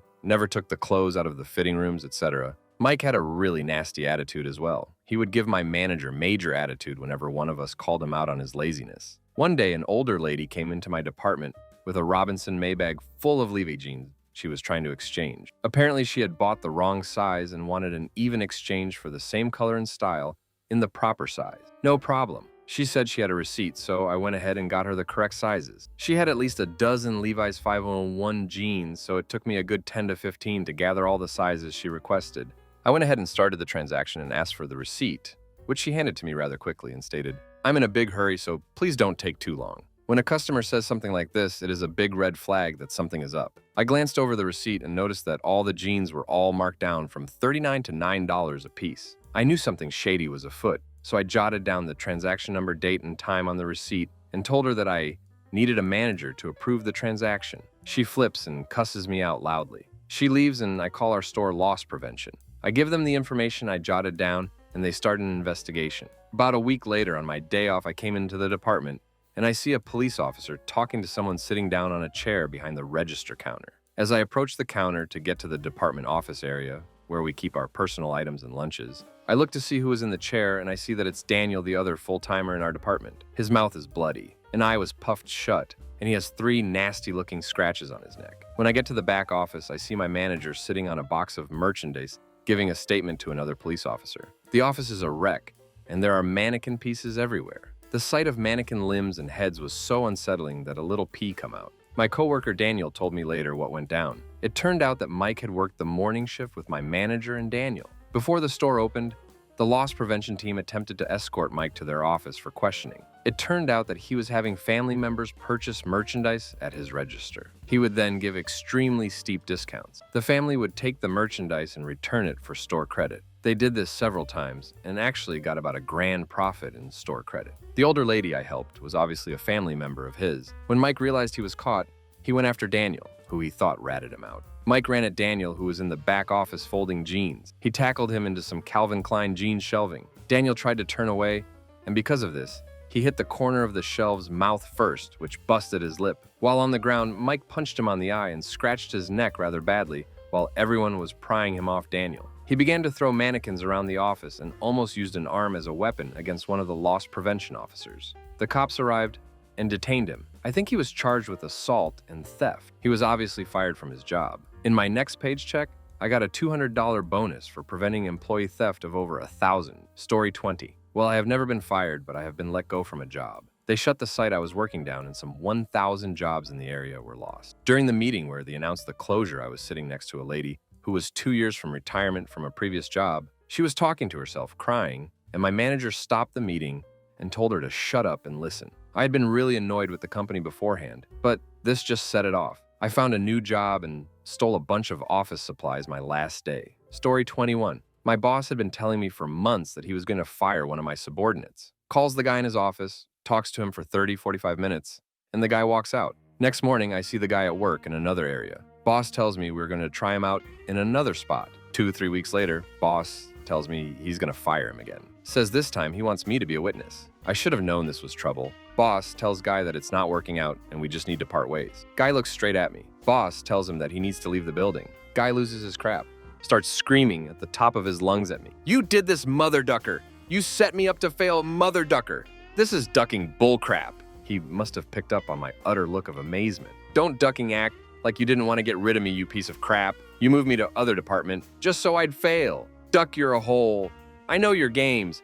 Duck you, you piece of crap. Unfortunately, the uniform company had delivered a big stack of shirts on hangers that day. Dude man picks up the stack of shirts by the hangers and throws the entire stack at me. They fly over my head and knock all the crap off the wall and shelves behind me. We had these ultra heavy-duty staplers that you use with one hand, almost like scissors, but way heavier. I reached over and grabbed the one on my desk and was ready to knock this dude the duck out if he came close to me. He sees me grab it, stands up, grabs the door handle, and on his way out, he looks at me and says, "You better hope I don't see your ass outside, mother ducker." As he walks out, he tears a bulletin board off the wall and ducking destroys 2 desktop computers and monitors on a desk. One employee had just ordered business cards and they come in a box of 1,000. The box is on the desk, he throws it across the room, and 1,000 tiny rectangles go ducking everywhere. We were still finding them underneath things months later. As he reaches the back door to walk to his car, an unfortunate employee with no knowledge of the situation thinks he is just leaving for lunch and says, "Hi, name. Go duck yourself." Out the door he goes. I look around and see employees rushing for the doors and locking them. One of them comes to me and tells me, "You know he carries a .38 pistol on his ankle every day, right?" I call the cops, tell them what happened, and walk out to the front to make sure I see his car leave the parking lot. A few minutes go by and I see nothing. I feel a tap on my shoulder and nearly crap myself when I turn around to see him standing there. "Hey man, no hard feelings, okay?" I was floored. I told him the cops were coming and he should leave. He shakes my hand and off he goes, never to be seen again. Until about 3 months ago, I'm in a gun shop browsing and I hear my name. I turn around and guess who works in a mother-ducking gun store now and is walking around with a gun on his hip. The dude approaches me like we are ducking best friends. He asks what I'm looking for. I kind of make some half-assed chit-chat and use the excuse that I'm on my lunch break and have to go. I get back to my office and there's a message on my voicemail box. I check it and it's him. "Hey man, it was good to see you today. Glad you are doing well. Let me know if you need to order anything. I'll let you use my discount." "Okay man, take care. Come by the shop and hang out sometime. Later." If this dude was just trying to mind duck me story 22, I work for the government in the education department, making sure schools are meeting regulations and are up to snuff, basically. This one school had a crazy headmaster, and I don't know how he kept his job so long. During his rule, kids were getting serious injuries, and one even disappeared for months. Anyway, I went to the school and started evaluating the teachers just to get a start on the problems there. After meticulous monitoring, I finally fired a teacher, and she lost it. Now keep in mind, this is a boarding school, so there are always children present. I fired her in my office, of course, but she was a melodramatic type and ran to the cafeteria where she started screaming and sobbing. Needless to say, I tried to keep everything under control and would have managed if it weren't for that meddling headmaster. He interfered and actually decreed that the ex-teacher could continue living on campus. I didn't know what to say to that. Luckily, that headmaster left soon after. He actually unfled because he was wanted for my own criminal behavior. No wonder why the school was going to pot. I took over in the interim, but that old git had brainwashed the students against me. Even giving multiple detentions couldn't change their stubborn, deceitful views. 2 students even caused a lot of damage with pyrotechnics before fleeing the school. Unfortunately, I had to leave the school after the biggest troublemakers of all falsely led me into the ground. I don't want to discuss what happened after they tricked me into the forest, but let's just say I would eat UK burgers with relish. Horrid creatures, centaurs. Story 23. My dad has been a boss for most of his career. He supervises bus drivers for a living. We used to live in a rural area. My mom used to joke that it was the last stop before Alaska for crazy people. One winter, my dad had to call this big, burly young bus driver into his office to fire him. This guy had used epithets against some of his riders. It had happened more than once. He'd been warned, and now my dad was going to cut him loose. My dad told me that he was pretty sure this dude was going to come across the table at him. The guy was red in the face, barely had a lid on his rage, made some vague threats my dad, of course, can't remember. My dad was legitimately shaken up when the guy finally left, but got on with his day. That night, back at home, Dad was out working in the garage with the garage door open. We lived way out in the sticks, and across from our front yard was a big field with trees scattered here and there. Dad's working in the garage when all of a sudden he hears a huge bang like a gun going off. Dad drops to the ground and remembers the kid he just fired that day and starts to flip out. This mother ducker is across the street taking ducking shots at him. Dad holds still a few minutes and hears nothing else, so he crawls over to the side of the garage and pulls himself up using the handle of a drawer on his workbench, ready to go in and call the cops. As he stands up, he opens the drawer he used to pull himself up and realizes that the bang he heard was actually a can of root beer in the drawer that had frozen and exploded in the frigid midwinter night. Story 24. My manager from hell at first seemed like a very nice and understanding woman. Soon enough, I realized she barely knew what she was doing and somehow got into management by just winging it. There were only 3 of us authorized to open, close, and review transactions. I usually came in the store early to accept morning shipments. By opening time, my manager would come in 30 minutes before the store opened and count the registers. Our store was unfortunately all about crunching numbers. We would have a percentage for how many transactions we obtained personal phone numbers for. If it was below 70%, my task was to go through all of that week's receipts and narrow down the person with the smallest amount of numbers obtained and have a talk with them. Not my favorite thing too, but I wanted to keep my job.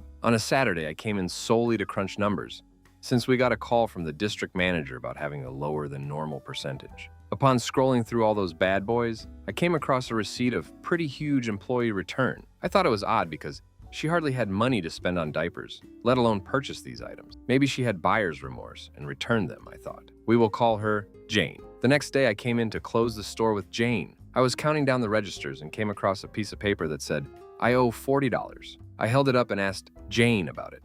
She said, "Oh, manager from hell took that out to buy cleaning products for the store on Monday, but she will put it back Friday." She still hasn't bought back the cleaning products or the money, but said to count it like it's money. We had a paid-out system for this kind of thing. And then it hit me. Those customers our manager from hell favors never made our numbers for the day go up, yet they always leave with a lot of products. Now I'm getting "I owe you." Curiously, I brought up Jane's return. She looked at me like I was nuts and told me I know she doesn't have any money and wouldn't buy something huge like that in the first place. I put the "I owe you" in my pocket and closed the register with -40. Then I took Jane to the back and showed her the return receipt. It showed clearly that our manager from hell was the person that completed that transaction. I talked to her about calling HR, but she was scared we would call and they wouldn't do anything about it. I told her I would call myself, and if they decided not to do anything about it, our manager from hell would take it out on me and not her. So I called HR, and the next day, manager from hell didn't come in for her shift. Instead, a manager from another store came to help. The district manager came in and thanked me for keeping integrity in the store, then escorted in manager from hell to collect her belongings. She wore dark sunglasses inside, and her face around her glasses looks damp from tears. The district manager stopped in the back to talk to our substitute manager, leaving me stuck with the lady I helped get fired. She told me she didn't do anything wrong and couldn't believe this was happening. Shocked by her denial, I just couldn't let her think she was the victim. I looked right into where I assumed her eyes were and said, "You got fired because I reported you for stealing. Don't even try to give me your sob story, that won't work on me." 2 seconds later, she was on fire, yelling at me from the other side of the cash register, face red and snot rupturing from her nose. Yelling things like, "You don't know what you're talking about," and calling me a liar. The district manager ran out to calm her down and take her out while the ex-manager from hell was screaming we had no proof and I apparently had something against her. I had proof for everything I found, which I later turned over to the shrink lady. Later, I was asked to explain why she flipped out. I told them the truth and they accepted that I told manager from hell the truth. Story 25. This goes way back, about 12 years for me. My first real job was at a hardware store, a chain called Orchard Supply and Hardware. I worked in the garage, where when customers bought like surplus brick or concrete, they'd drive their trucks in and I'd load it for them. It was a hard, labor-intensive job, but I loved it and it suited my personality. Anyways, there was this guy, we'll say his name is Kevin. Kevin ain't all there. I could never really figure out what was wrong with him, but he had some weird tics, we'll say. Maybe he was just really socially awkward. But to me, It just seemed like he was on vacation inside his head while he was at work. For some reason, the store let him get his forklift license. One day, some stonemason comes in wanting to buy 500 bricks from our lot. Kevin jumps onto the forks, grabs the pallet of bricks, and promptly spears them through the mason's tailgate, and subsequently rips the damn thing off trying to get them free of his vehicle. The guy was actually pretty cool about it. The truck was beat to crap in the first place, so he ended up not even asking for information, which is nuts, but I digress. A few weeks pass. A man comes in with this shiny new Dodge Ram model Ultra 3 billion. Idunno. This thing was ducking huge. It looked like a ducking show car, hardly like a truck meant for actual work. Anyways, this guy just bought 160 bottle bags of concrete. Who jumps onto the forks? Kevin. Who then puts them through the flank of the Ram's bed?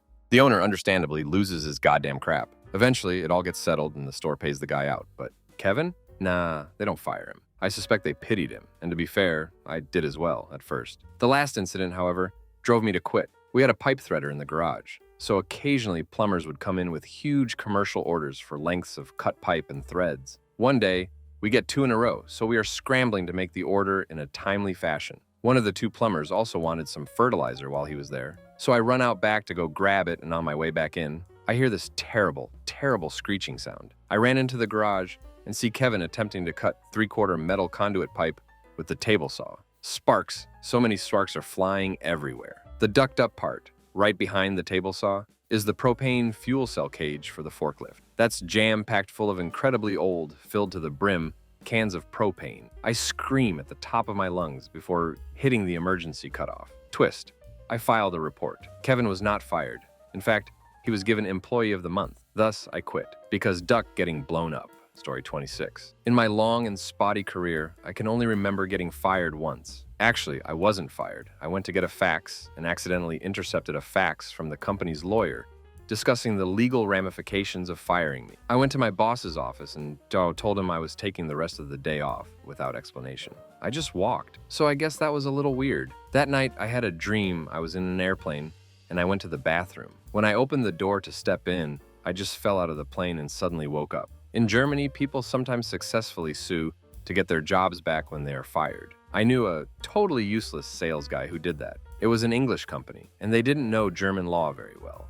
The company gave him a desk in a storage room. You had to climb over boxes to get to it. He stayed on for a while, but finally quit. Story 27. Let a girl go for stealing $400 out of my wallet while I was outside on a phone call. Had security camera in my office, but she didn't think they really recorded. I ask her for the $400 back and she denies it. I show her footage and she leaps for the DVR and starts smashing it. Gives me the biggest crap-eating grin and says, "Good luck firing me now, and I am calling DM's name and telling him I caught you doing substances and you broke the DVR to cover it up." My company has a pretty high turnover rate, so to fire someone you have to have a really good reason, solid proof, and the district managers and HR managers' approval to fire them. And even then, unless it was something really bad, they would just transfer them to another store. And all the employees knew that's how it worked. So she is standing there staring me down. I turn on my monitor and open the saved video of her opening my desk and taking my wallet out. And money. She lunges at the computer, trying to break it, at which point I pinned her on the ground and called the police. Ended up being such a huge issue, and the crazy thing, she wasn't even fired immediately. We had like 3 huge drama meetings with her, making up loads of crap to get me fired.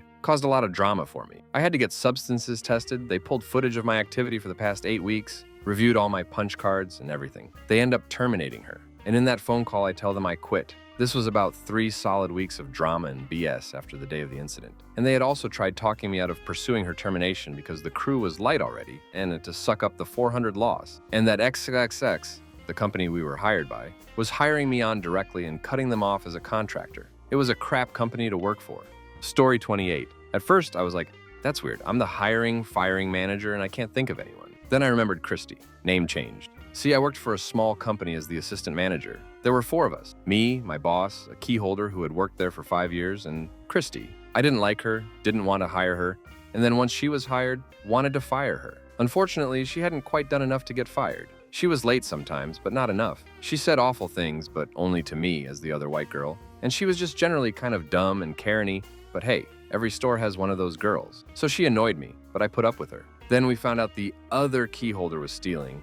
And then in the backlash from that, my boss got fired. So it was just me and Christy holding down the fort, while my DM scrambled to find a new manager and I scrambled for a new key holder. Suddenly, Christy changed her availability to be very limited, and she would argue with me over nothing. She left the store a mess. And while this was all going on, I was literally working 9 a.m., 8 p.m. every single day for over a month. She would call 5 minutes before her shift and say she couldn't come in or would be late. I complained about her to my DM, who kind of said to keep putting up with her bullcrap until we found someone new. But there was a final straw that I just couldn't let go. I was finally going to get a day off. Well, not a real day off, but at least most of a day, so I could spend cut with my daughter and go to the doctor. I have some cyst issues with my ovaries and was in daily pain. We had a store meeting that morning with a store manager from another store, and then Christy was supposed to close the store down. Except she suddenly had the stomach flu. She kept going to the bathroom and being like, "I feel so terrible," and then told me she had to go home.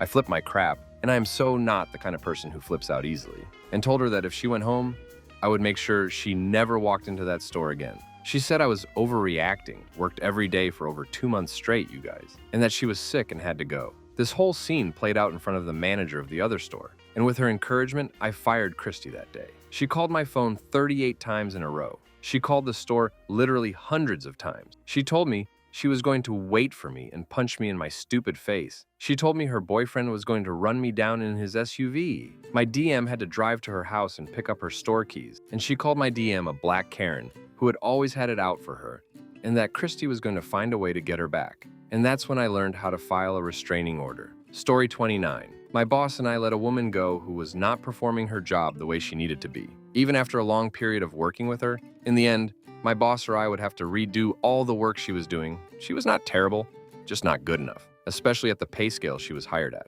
So when we told her what was going on, she basically started hyperventilating. We had to call the paramedics because she could not control herself. I felt really embarrassed for her. Another time we had an entry-level delivery driver and he had been acting weird, showing up late, taking too long on drives, etc. So my boss asked him to go take a substances test, DT. He went willingly and then came back to the shop. He was back just a matter of minutes, then just left. I asked my boss if he knew what was going on, but he did not. The DT results take at least a few days as far as I know. A little later that afternoon, the kid's mom calls and starts telling me she will pay for all the merchandise he broke if we would let him have his job back. He was over 18, so none of this was her business, but I told her he did not break anything. As far as I knew, he had not been fired and that he just left without saying anything. So told her she should really go talk to her son and find out what is going on. We never heard from her or him again. His DT came back a few days later and he tested positive for a lot of things. Story 30. Not me who did the firing, but I thought I should still share this bit of sweet, sweet justice. I work at a tech security company and help look after some of our partners. This girl was hired to assist me and people like me at the company, and things turned sour fast. Long story short, in less than 6 months, she accomplished the following. She would set up a meeting for me, then lie about who was in it, i.e., we've got a meeting with 3 enterprise managers, when it would turn out to be small-time sales reps waste of my time, try to cut me out of meetings, throw me under the bus to people at other companies, show up late when she was supposed to help me on a project, lie to potential business partners during meetings, stand up employees of out partners, etc., etc. It became apparent she was trying to steal some of my accounts, but the poor girl was not as smart or crafty as she thought she was. I tried to have meetings with her about how my accounts should be dealt with, and she would just walk out of them. After every single incident, I would write a friendly email saying, "X didn't work.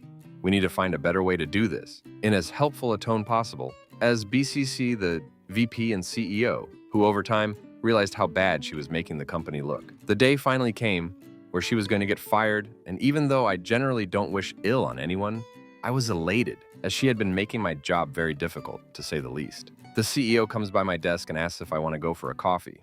While we're down in the coffee shop, he tells me she's about to get fired and there's a 50% chance she's going to go nuts. So we don't want her to see you and flip out at you, so let's just chill down here for 15 minutes while it's happening. I go up back to my desk after 20 minutes and see the VP's door still closed, and this girl's access card is still on her desk. She's still being fired. What is taking so long? Eventually, she leaves her boss's office, gets her key card at her desk, and walks out. Apparently what happened was as soon as she was told, "We have to let you go," she burst out crying, absolutely bawling for 15 minutes. After she calmed down, she said, "So, I guess I'll just finish out the month then?" There was an awkward pause before the VP said, "No, your credentials have already been revoked. You have to leave the building now." Quit another 20 minutes of bawling. I feel bad for her, but Karen had it coming. Story 31. I was the one fired, but this was a great time. My sister and I worked at a sandwich shop in an affluent suburb of Chicago. for a woman whose father had bought her the business. She had no idea how to run a food service, for example. She had me run to the grocery store down the street for produce every morning instead of getting it wholesale from a distributor. It was a BS job, but fun, so Sis and I lived with it for the summer. Eventually, the 4th of July comes up,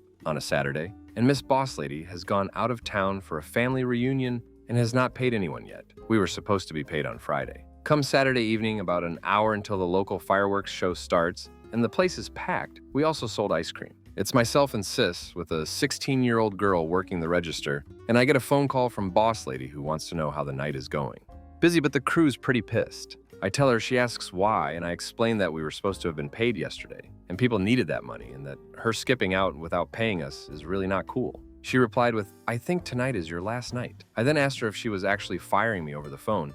"Yes, you're fired after tonight," was her reply. Bad move. I share this info with Sis, who takes the phone from me and quickly tells Boss Lady that since you fired brother, Sis quits, and hands the phone to me. I then explain to Boss Lady that since the only employee she has now is 16-year-old, we'll have to close the shop down and hang up. She's about 3 states away and in no way able to get here. I then climb on a chair and tell the crowd that I've just been fired and why, and that loyal Sis is quitting with me, and that I'm gonna have to close down since 16 can't run the place by herself. But before I go, I give everyone in the store a free ice cream cone. Cheers all around.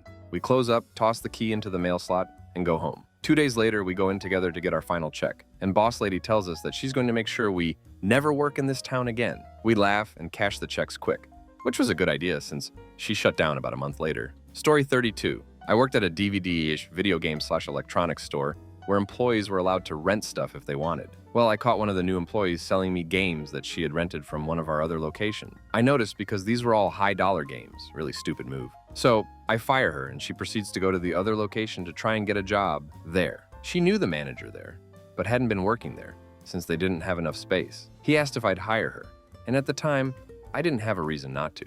She told the guy she just didn't like working with me. What she didn't know is that, of course, I'd already told him that I'd fired her for selling me high-dollar stuff rented from his store. So now he's extra mad because he had vouched for her and now had to listen to her lie to him. When he tells her to hit the road, she goes crazy, knocks over shelves of DVDs, and starts yelling at everyone not to shop there. Cops were called, but she left before they arrived. A week later, she comes back to my store asking for her paycheck. I told her the value of her paycheck was less than the money she got back for the product she stole, so she wouldn't be getting one. Of course, she calls her mother and puts me on the phone to explain to her why she wasn't getting paid. I couldn't believe it.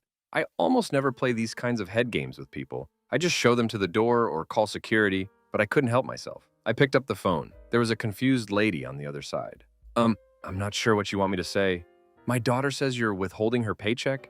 Well, yes, the value of the games she stole from us was more than the value of her paycheck. She what? When her daughter heard me say this, she started jumping for her phone. Apparently, the conversation had traveled to a, somehow, unexpected area. Of course, I kept going, yeah, she was renting product from our other locations and selling it here. At that point, the phone was yanked from my hands and the girl ran for my store, managing only to knock over my little lucky cat and shattering it. I was pretty sad. I kept a small lucky cat on all the counters of stores I opened for good luck. But if she chose to kill that $5 thing instead of a whole rack of DVDs, I guess it worked.